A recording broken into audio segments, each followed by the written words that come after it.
ہر قسم کے روحانی جسمانی مسائل اور وظائف کے لیے پیر اقبال قریشی چینل کو سبسکرائب کریں۔ بسم اللہ الرحمن الرحیم۔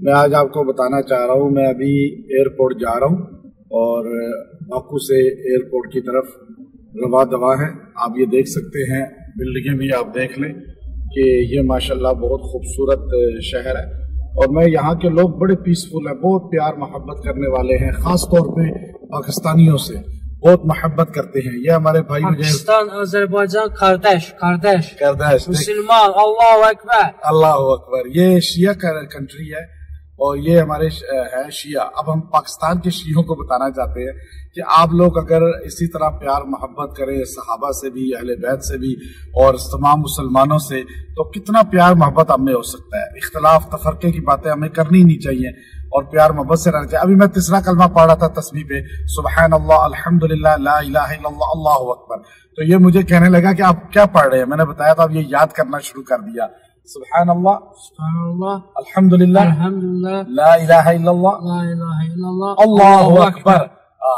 اب یہ تیسرا کلمہ ماشاءاللہ ورد کرنا شروع کیا اس نے، کہا میں بھی یاد کرتا ہوں یہ، کیونکہ یہ لوگ سیکولر ہیں، ان کو دین کا پتہ ہی نہیں ہے، کسی مذہب کا مسلک کا اپنا پتہ ہی نہیں ہے، تو اب ان کو دین سکھایا جائے، ان کے ساتھ آیا جائے، ان سے ملا جائے، پیار کی بات کی جائے۔ اب اس نے اپنے ابو سے میری بات کرائی اور وہ بڑے خوش ہوئے، حالانکہ وہ کسی یہاں کے مسجد جو ان کی اپنی ہے عبادت خانہ، اس کے وہ ذاکر ہیں۔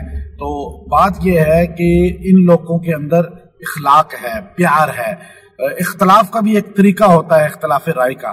تو اب یہ بھائی ماشاءاللہ پاکستان سے یہ لوگ بڑی محبت کرتے ہیں، اب یہ کہتے ہیں پاکستان کے لیے بڑی اچھے الفاظ استعمال کرتے ہیں، تو ہم ان کو کلمہ بھی پڑھا رہے ہیں، سبحان اللہ، الحمدللہ، لا الہ الا اللہ، اللہ اکبر، ماشاءاللہ، لا الہ الا اللہ محمد الرسول اللہ، لا الہ الا اللہ محمد رسول اللہ۔ یہ کلمہ، اللہ اکبر، یہ اب کلمہ ہم نے پڑھا۔ انشاءاللہ اگر مسلمان اسی طرح پیار محبت کرتے رہیں، اب یہ شیعہ مذہب سے ہے، میں اہل سنت والجماعت سے ہوں، لیکن ہمارا کلمہ ایک ہے، دو جس کلمے کے ہے، اور یہی کلمہ، یہی قرآن، یہی اہل بیت، یہی صحابہ، اگر ہم ان کو اپنا مان لیں، پیار کر لیں، تو انشاءاللہ ہم دنیا میں بھی کامیاب ہو جائیں گے۔ یہ ہمارے بھائی پھر کہیں گے سبحان اللہ، الحمدللہ، لا الہ الا اللہ، اللہ اکبر۔ انشاءاللہ اللہ تعالیٰ ہمیں دنیا میں بھی سرخرو کرے گا، جہاں جائیں قرآن کی دعوت دیں، جہاں جائیں اسلام کی بات کریں۔ میں ابھی ایئرپورٹ جا رہا ہوں، لیکن ہم صرف اسلام کی بات کرتے ہیں، مسلک مذہب کی نہیں۔ یہ ہم ایئرپورٹ کی طرف رواں دواں ہیں۔ یہ آپ کنٹری دیکھیں، اور باکو میں نے 10 دن گزارے ہیں، ابھی پورا باکو تقریباً ہم گھوم چکے ہیں۔ دنیا کا میں سمجھتا ہوں یہ بڑے شہروں میں سے ایک شہر ہے، اور اللہ تعالیٰ نے اس کو بڑا کلین بنایا ہے۔ دیکھیں اتنا صاف ستھرا، یہ لوگ صفائی والے ہیں، اور اللہ تعالیٰ ان کو ایمان بھی مضبوط عطا فرمائے، اور عقیدہ صحابہ اہل بیت کی محبت کا بھی عطا فرمائے، اور ہمیں بھی قرآن و سنت کا پابند بنائے۔ وآخر دعوانا ان الحمد للہ رب العالمین۔